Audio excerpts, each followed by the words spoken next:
Hello.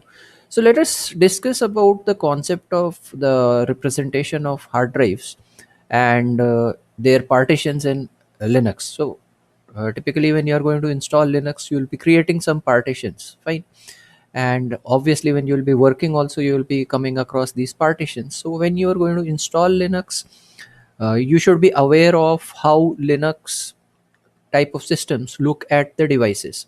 So earlier in one of the videos where we had discussed about the different directories in the file hierarchy, we discussed about one of the directories, that is your slash dev.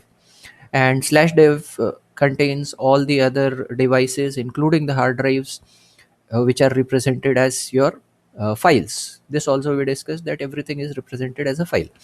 Now, so typically when you would be wanting to refer to any of the device, or any application is asking about what device to work upon or what device to use, specifically when it will come to partitioning, it will ask you which hard drive to partition and which device to select. So unlike if you have worked with Windows, and if probably you have worked with partitions, it's denoted in a different way, or directly on the graphical user interface your device is shown, and you're typically used to the C colon D colon criteria. But apart from that, a device is represented as a whole. So if you have one hard drive connected or one pen drive connected, it will be represented over there in the Linux system. So when we'll come across partitioning, we'll need to know this, how Linux understands this.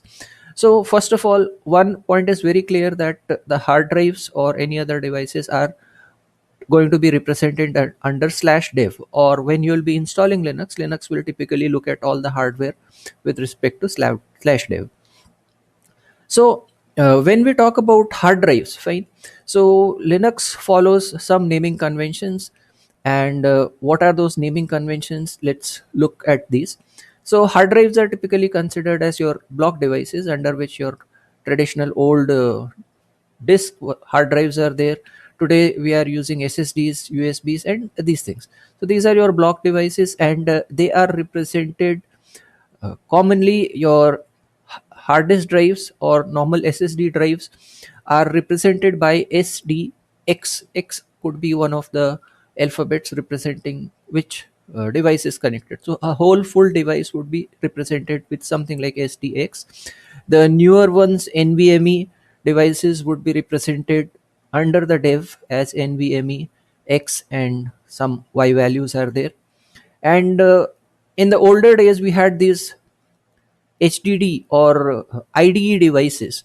So those were typically using HDABCD. These were the four devices that were represented over there if they were connected. Or sometimes you might notice that the device file is displayed, and if a device is connected, it gets attached over there. Okay, so let's get into the breakdown of how Linux looks at the devices. So if you are having a normal SATA USB, or the traditional HDDs or SDDs or USB devices, fine, they will be represented as a SDX, where X could take the value of A, which could be the first device that is connected. Then if another device is connected, it would take up the value of B, C, D, and so on. So that is what would be the representation of the whole device.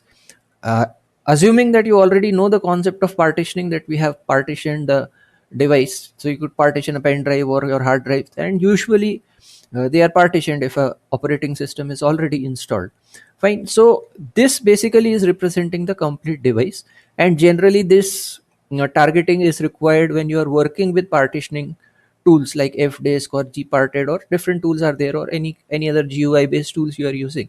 So when it asks like which device you want to work upon, or if you have watched the video of how to create that bootable pen drive, so the software which writes the ISO image to the pen drive, it asks you the target device.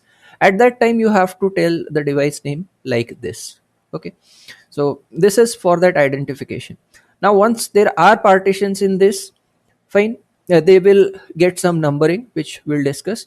So our SATA or common SSDs and hard drives or pen drives are going to use SDX.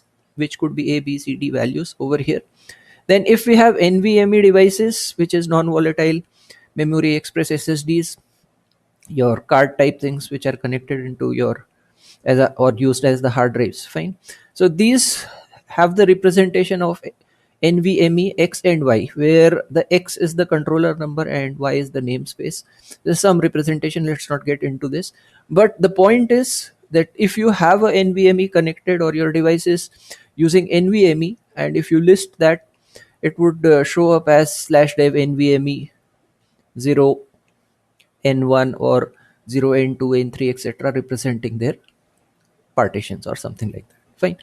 So this is there. So if we just have a look at my existing system, okay, let me clear the screen. I will run this fdisk-l, which displays me the list of the partitions that are there on my system, fine. So here basically you can see that it says that one of the disks is slash dev NVMe, which is 476 GB. It's a 512 GB device. It's some section is used for the system, so it's showing me this particular value. Okay, so this is the NVMe device on my laptop. Now I know that I have a NVMe device, and there are two partitions that have been made on this, which we can see is NVMe N1. This is P1 representing partition 1, P2 representing partition 2, fine. So there are two partitions that have been created on this. Now if you have Windows or something installed, so any kind of tool that is there for partitioning and all, and you select the device, the NVMe device or all, you are going to see something like this, the partitions that are already there. Okay, so in Linux what is going to happen, as let's say this system had Windows installed. So the first partition would be typically your C drive. EFI and all are system partitions, it won't show up like that, but generally a big partition would be your C drive, which you usually access. Then there could be another partition which could be D drive and so on, but Linux is going to represent it in this particular manner. Keep in mind, this is not a access point for that. That's the concept of mount point. So that could be a mount point could be different than this. So in like Windows and all, you have C colon D colon mount points. Linux, we have a directory or folder that is used to access this place. So this could be mounted somewhere and made it accessible, say slash mnt slash win underscore c or win underscore d, assuming that these are Windows partitions and I want to access them, fine. So basically this is how Linux is representing the partitions that are on my hard drive, fine. And the hard drive in itself is NVMe 0n1. Okay, so this is the whole device and these are the partitions. I have attached one pen drive for showing how the SDA thing shows up. So I have connected a pen drive. Now this pen drive, I have written the bootable system onto that. So what it says, it's a 8 GB pen drive and it has these three partitions. So now this particular device got attached to SDC. So system is internally doing it, again not getting into the complications of that. So it is connected to SDC internally to my device, or the pen drive is connected to SDC, and it has these three partitions, fine. So there is one partition which is around 3.8 gigs, another partition is 5 MB, the EFI partition, and another is SDC, which is 300K. It says some Microsoft basic data and all, but this is basically a bootable pen drive for installing Linux and all. But anyways, not getting into that details. The point is that the identification of a pen drive or a normal SSD would be shown up as SD, A, B, C, D or something, and their sub partitions are going to show up in this manner: SDC 1, 2, 3, 4, and so on. Okay, just for your information, long time back we had these ID devices, and still if you have, we had to connect our hard drives and set some jumper settings. So on a particular single cable we could connect two hard drives or one hard drive or one CD-ROM DVD or something. So there would be two connectors and we could use two cables and attach basically four devices. So one would be primary master, it would be represented as HDA, another would, and the second one on the same cable would be represented as HDB, which will be primary slave, and HDC secondary master and secondary slave. Okay, so that's the basic idea how the partitioning or partitions are shown and the whole device is shown. So when you go into installation of Linux, you will come across this partitioning criteria where you have to partition your hard drive. So that way you should be able to identify the device and select the partitions or create the partitions accordingly.